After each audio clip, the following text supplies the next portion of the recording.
আসসালামু আলাইকুম সম্মানিত ইউটিউবার দর্শকবিন্দু আজকে আমরা একটা বিষয় নিয়ে আপনাদের সামনে আলোকপাত করব।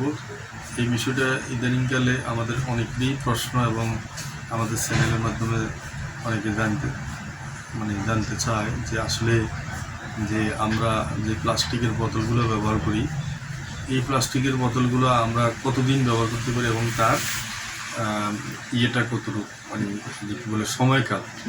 আসলে প্লাস্টিক এমন একটা জিনিস দ্রব্য, এটা মোটামুটি সারা ওয়ার্ল্ডে এটা এখন একটা নিত্য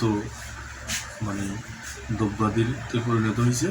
সেই প্লাস্টিক আমাদের আসলে এমন এক পর্যায়ে আসছে যেটা যেমন প্রয়োজনীয় তেমন আমাদের অনেক অপ্রয়োজনীয় কাজও আমরা ব্যবহার করি এবং সেটা আমাদের ক্ষতির কারণ হয়ে দাঁড়াচ্ছে। তো আমরা এই প্রেক্ষাপটে কিছু সতর্কতামূলক আমরা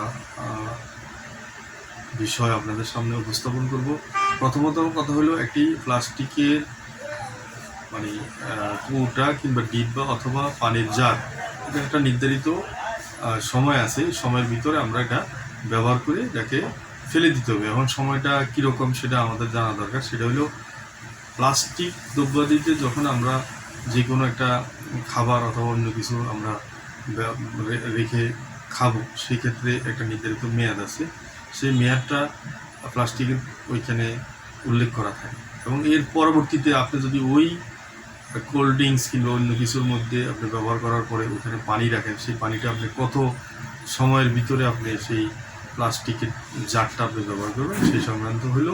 যেমন প্লাস্টিকের জারে যখন আমরা পানিটা রাখবো, সেক্ষেত্রে আমাদের এই প্লাস্টিকের জারের সীমাটা আসলে সূর্যের আলোর উপর নির্ভর করে। যদি প্লাস্টিক জারটা সূর্যের আলোর সংস্পর্শে আসার সঙ্গে সঙ্গে এখানে এক ধরনের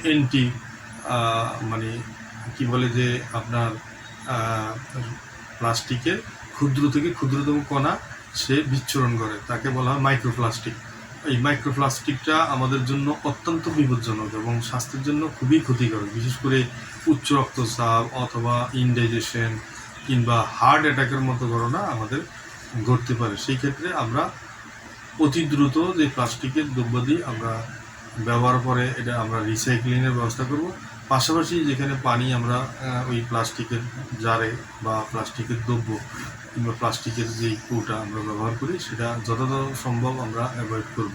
আমরা চেষ্টা করব যে এটা যেন স্টিল অথবা পিতলের অথবা মাটির যে কোনো একটা জারে পানি রেখে আমরা খাওয়ার চেষ্টা করব। গ্লাস ব্যবহার করলেও ওই ধরনের গ্লাস ব্যবহার করব।